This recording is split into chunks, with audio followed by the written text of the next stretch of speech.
छा mineral water हमेशा इंसानी सेहत लाइ फ़ाइदेमंद साबित थी सघे थो? किथे इन जो इस्तेमाल सेहत लाइ नुक़सानकार त नाहे? छा टैंकीअ जो पाणी सेहत लाइ नुक़सानकार आहे? अहिड़ा ई सवाल जॾहिं माहिरनि खां पुछा विया त संदन चवणो हो त मिनरल वाटर जे इस्तेमाल सां रत जी रवानी, कब्ज़ ऐं दिलि जी सेहत खे बहितर बणाइण में मदद मिलंदी आहे। जॾहिं त मसइलो पाणी में न पर प्लास्टिक जी उन्हनि बोतलुनि में आहे जंहिं में इहो पाणी फ़राहम कयो वेंदो आहे, छो त प्लास्टिक जी बोतल जंहिं मादे सां तयारु कई वेंदी आहे उहा सेहत लाइ नुक़सानकार आहे। कुझु मिनरल वाटर कंपनियूं अहिड़ियूं बोतलूं इस्तेमाल कंदियूं आहिनि जिन सां प्लास्टिक जा हानिकार ज़र्रा पाणीअ में शामिल थी वेंदा आहिनि, जेको इंसानी सेहत लाइ नुक़सानकार आहे। मिनरल वाटर में कुदरती शयुनि खां सवाइ वाधू मादनियात बि शामिल कई वेंदी आहे, जंहिंजे करे पाणीअ जो ज़ाइको कंहिं हद ताईं तब्दील थी वेंदो आहे, जॾहिं त इन जी अफ़ादियत बि वधी वेंदी आहे। सुठी क्वालिटी जे मिनरल वाटर में कैल्शियम, क्लोर, फास्फोरस, मैग्नीशियम, पोटाशियम, सोडियम ऐं सल्फर वग़ैरह शामिल हूंदो आहे। ही मादनियात इंसानी जिस्म में प्रोटीन जी तयारी, हॾनि जी मज़बूती, जिस्म में सियाल मादे जे तवाज़ुन खे बरक़रार रखण लाइ, ब्लड प्रेशर खे कंट्रोल में रखंदियूं आहिनि। मिनरल वाटर में शामिल इन्हनि शयुनि खां सवाइ बि मिनरल पाणीअ में वधीक उनसरनि जी वाध कई वेंदी आहे, जंहिंसां जिस्म जे हार्मोन्स जी बहितर पैदावार में मदद हासिल थींदी आहे, जंहिंमें कोबाल्ट, फोलाद, क्रोम, ट्रामो, आयोडीन ऐं फ्लोरीन शामिल आहिनि। आम पाणी जेको नलकियुनि ज़रिए घरनि में पहुचायो वेंदो आहे, उनखे क्लोर सां साफ़ करण बाद मरकज़ी स्टेशन खां पंप कयो वेंदो आहे, जेको मुकमल तौर ते साफ़ हूंदो आहे। इन हक़ीक़त में बि को शक नाहे त लोह जे पाइपनि ज़रिए घरनि में मुंतक़िल थींदड़ पाणी में पाइपनि खे लॻंदड़ ज़ंग बि शामिल थी वेंदो आहे, जंहिंसां पाणी जे ख़राब थियण जो ख़दशो हूंदो आहे।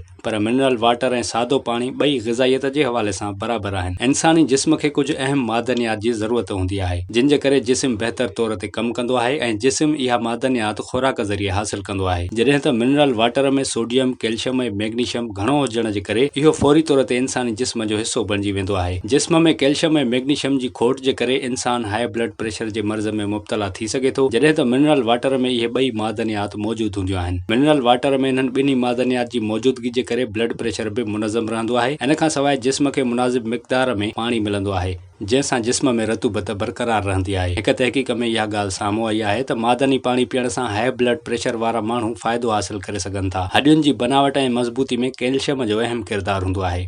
कैल्शियम खे मिनरल वाटर में बि शामिल कयो वेंदो आहे। मिनरल वाटर में मौजूदु कैल्शियम हाज़मे वारे निज़ाम ज़रिए जज़ब थी रत जे प्लाज़्मा में मुंतक़िल थींदो आहे, जंहिंसां जिस्म जी हॾियुनि खे फ़ाइदो थींदो आहे। मिनरल वाटर में मैग्नीशियम सल्फेट ऐं सोडियम सल्फेट हूंदो आहे, जेको आंड्रनि जी हरकत खे मुनज़िम कंदो आहे ऐं उन जे अफ़ालनि में वाधारो कंदो आहे, जंहिंसां कब्ज़ खां बचाव थींदो आहे। मैग्नीशियम जी ॻणप उन्हनि मादनियात में थिए थी जेके आंड्रे जी हरकत खे मुनज़िम कंदा आहिनि। ही आंड्रनि जे फ़ालनि खे बहितर कंदो आहे ऐं वॾे आंड्रे मां वाधू पाणीअ खे कढण में मददगार साबित थींदो आहे ऐं अहिड़ी रीत कब्ज़ जो मसइलो ठीकु थी वेंदो आहे। आम तौर ते पाणी जिस्म में रत जी रवानी खे मुनज़म कंदो आहे, जॾहिं त इन में मौजूदु मादनियात दिलि जी धड़कन खे कंट्रोल कंदी आहे। तिबी साइंसी तहक़ीक़ में इहा ॻाल्हि साबित थी आहे त मादनियात सां भरपूर पाणी पीअण सां नालियूं सोढ़ियूं थड़ जे मर्ज़ खां बची सघिजे थो, जंहिंसां दिलि जी सेहत बरक़रार रहंदी आहे, छो त रत जी नालियुनि में रत जी गर्दिश मामूल मूजिब थी रही हूंदी आहे। हिक जाइज़े में इहो बि ॿुधायो वियो आहे त रोज़ाना जे बुनियाद ते मिनरल वाटर पीअण सां कोलेस्ट्रोल जी सतह खे बरक़रार रखण ऐं रत में ट्राइग्लिसराइड जी सतह खे घटि करण में मदद मिलंदी आहे। मिनरल वाटर जो इस्तेमाल जेतोणीकि जिस्मानी सेहत लाइ फ़ाइदेमंद आहे, पर इहो पाणी घणो पीअण जा कुझु नुक़सान बि आहिनि जेके अव्हां खे ॼाणण घुर्जनि। प्लास्टिक जूं उहे बोतलूं जिन में मिनरल वाटर भरे वापेदारनि ताईं मुंतक़िल कयो वेंदो आहे, उन्हनि बोतलुनि जी तयारी में बिस्फीनोल नाले मादो शामिल हूंदो आहे, जेको जिस्म जे कुझु अहम हार्मोन्स खे मुतासिर कंदो आहे। कुझु माहिरनि जो इहो बि चवणु आहे त प्लास्टिक जिस्म जी कुझु सेल्स खे ख़राबी या कैंसर जहिड़े मोतमार मर्ज़ जो सबब बि बणिजी सघे थो। जेतोणीकि प्लास्टिक जूं मख़सूस बोतलूं जिन में पाणी सप्लाई कयो वेंदो आहे, उन्हनि सां इंसानी सेहत ते वधीक ख़तरनाक असर नाहिनि पवंदा, पर इन हवाले सां वधीक वसी बुनियादनि ते जांच करण जी ज़रूरत आहे। मिनरल वाटर में तेज़ाबियत शामिल हूंदी आहे। इन जे इस्तेमाल सां ॾंदनि ते मौजूदु कुदरती तह मुतासिर थींदो आहे, जंहिंसां ॾंद जल्द ख़राब थी सघनि था। आला मयार जूं बोतलूं हानिकार कीमियाई जुज़नि खां त महफ़ूज़ थी सघनि थियूं, पर मर्ज़नि खे कंट्रोल कंदड़ मर्कज़ हिक क़िस्म जे पैरासाइड जे ख़तरे जी निशानदेही कई आहे। ख़ासि तौर ते मादनियाती पाणी जेकॾहिं कंहिं चश्मे या गैर महफ़ूज़ ज़रियनि वटां हासिल कयो वियो हुजे। पैरासाइड मिलियल पाणी खे पीअण सां मादे जो सूर, अंगारी, खुश्की ऐं जिस्म जी गर्मी पद में वाध थी सघे थी। मिनरल वाटर जो इस्तेमाल जेतोणीकि फ़ाइदेमंद आहे, पर इहो घणो पीअण सां कुझु मसइला पैदा थी सघनि था। घरनि जी नलकुनि में ईंदड़ पाणी जे मयार खे जाचण जी ज़रूरत हूंदी आहे। पाणी जेकॾहिं ख़राब न आहे त इहो मिनरल वाटर जहिड़ो ई हूंदो ऐं ॿिन्ही में को बि फ़र्क़ु न हूंदो। माहिरनि जो इन हवाले सां चवणु आहे त नलकीअ जो पाणी इस्तेमाल करण खां अॻु इन जो मयार जाचिजे ऐं घर में फिल्टर लॻाराइजे।